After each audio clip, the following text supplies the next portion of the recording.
Assalamualaikum warahmatullahi wabarakatuh.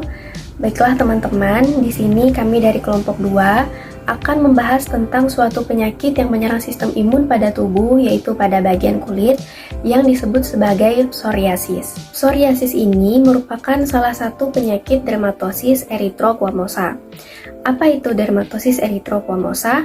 Dermatosis erythroquamosa adalah suatu penyakit kulit yang ditandai dengan adanya bercak kemerahan, serta kulit yang bersisik. Psoriasis juga merupakan suatu penyakit autoimun dan juga inflamasi yang ditandai dengan adanya bercak kemerahan, plak yang meradang, serta makula. Hal ini terjadi karena adanya proses proliferasi dan juga diferensiasi buruk dari sel-sel epidermis penghasil keratin pada kulit. Penelitian menyebutkan prevalensi psoriasis di Indonesia masih banyak ditemukan. Tidak ada perbedaan antara laki-laki dan wanita, dan juga bisa saja terkena pada anak-anak serta usia dewasa. Kulit merupakan struktur organ terbesar tubuh yang memiliki 3 lapisan, yaitu epidermis, dermis, subcutaneous atau hipodermis. Yang pertama, epidermis adalah epithel keratin yang merupakan bagian kulit paling luar yang terletak pada telapak tangan dan telapak kaki dan bagian paling tipis.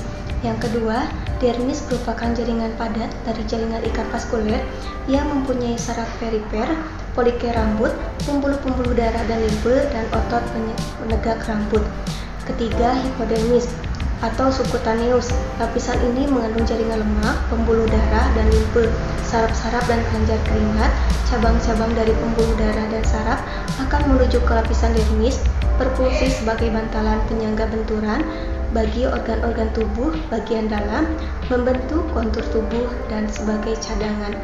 Fungsi utama kulit ialah berproteksi, absorpsi, ekskresi, persepsi, pengaturan suhu tubuh. Adapun beberapa fungsinya yaitu sebagai pelindungan, penerima rangsang. Kulit mengandung ujung-ujung saraf sensorik sehingga dapat menerima rangsangan seperti panas, dingin, sentuhan, tekanan, dan nyeri. Nah, baiklah, untuk patogenesis psoriasis sendiri itu diawali dengan adanya faktor pencetus seperti stres, infeksi, trauma, dan penggunaan obat-obatan.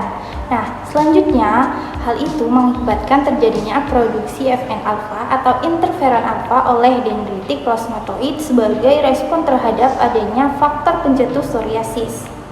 Setelah itu, FN-alpha berperan dalam aktivasi sel dermal dendritik atau DDC yang kemudian bermigrasi ke sel T naif yang fungsinya sendiri untuk meningkatkan pelepasan sitokin oleh limfosit dan menstimulasi proses inflamasi.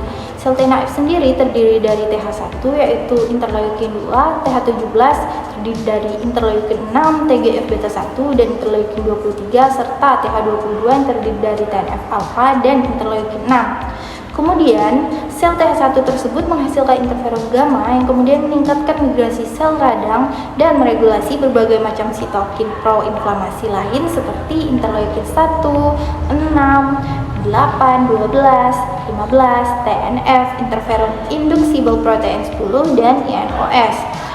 Interferon gamma sendiri sangat penting dalam menghambat apoptosis sehingga dapat meningkatkan proliferasi keratinosit. Nah, selanjutnya pada sel TH17 mengalami diferensiasi yang mengakibatkan terjadinya produksi interleukin 17 dan interleukin 22 yang merupakan sitokin proinflamasi poten untuk mempertahankan proses inflamasi. Selanjutnya, interleukin 17 akan mengaktifasi sel keratinosit untuk menghasilkan interleukin 8 sebagai kemoatraktan dari sel neutrofil. Nah, sel keratinosit ini menghasilkan sitokin inflamasi seperti interleukin 1 beta, interleukin 6, dan TNF-alpha yang akan meningkatkan aktivasi sel dendritik dan memperluas inflamasi lokal. Nah, akibatnya terjadi pelepasan sitokin proinflamasi tersebut yang mengakibatkan terjadi proliferasi sel-sel yang berada pada stratum germinativum sehingga terjadi plak kemerahan akibat proses inflamasi pada kulit akibat peningkatan suplai darah untuk nutriasis kulit. Dan setelah itu kemerahan tersebut tertutup oleh squama berwarna putih yang merupakan tanda khas psoriasis. Berikut adalah gambaran psoriasis seperti yang dijelaskan sebelumnya.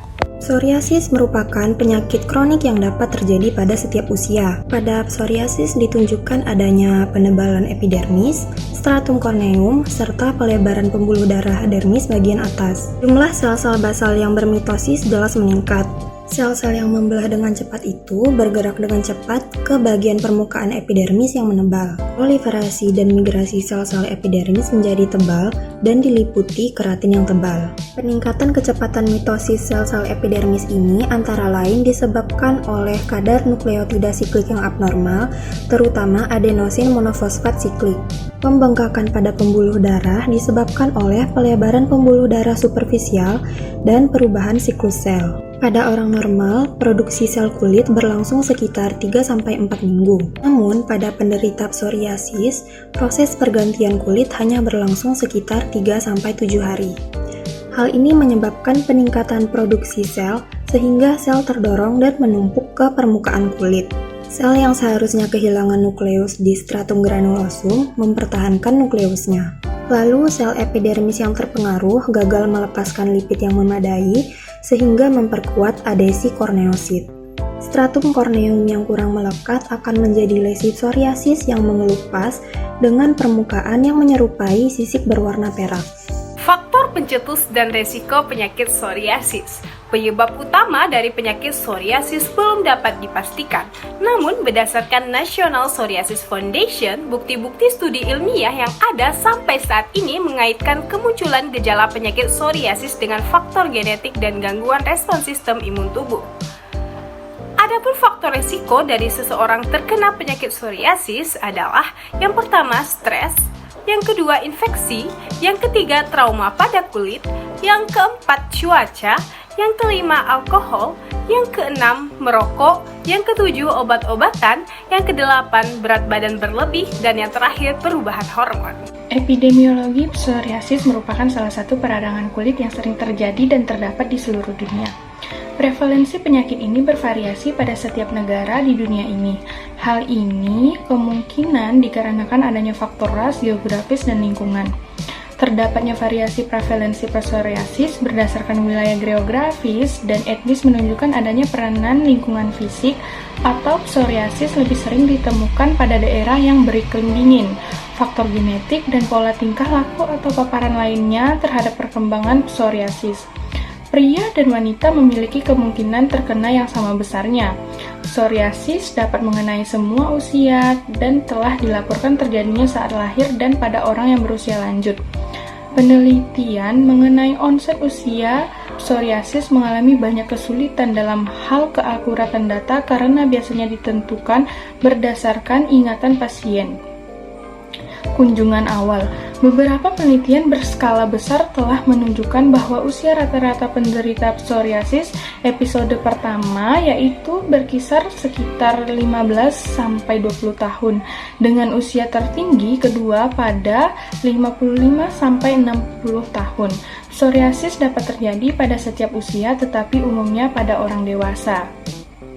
Baiklah, selanjutnya yaitu kesimpulan. Dari pembahasan di atas dapat kita simpulkan bahwa penyakit psoriasis ini merupakan salah satu penyakit gangguan sistem integumen yang dimana kulit mengalami peradangan kronis atau sering kambuh yang disebabkan oleh genetik, salah satunya yaitu imunologik, stres psikik, infeksi vokal, faktor endokrin, gangguan metabolik, dan salah satunya yaitu obat-obatan, alkohol, dan merokok. Penyakit ini juga terjadi pada usia. Pada psoriasis ini ditunjukkan adanya penebalan epidermis atau pelebaran pembuluh-pembuluh darah dermis bagian atas.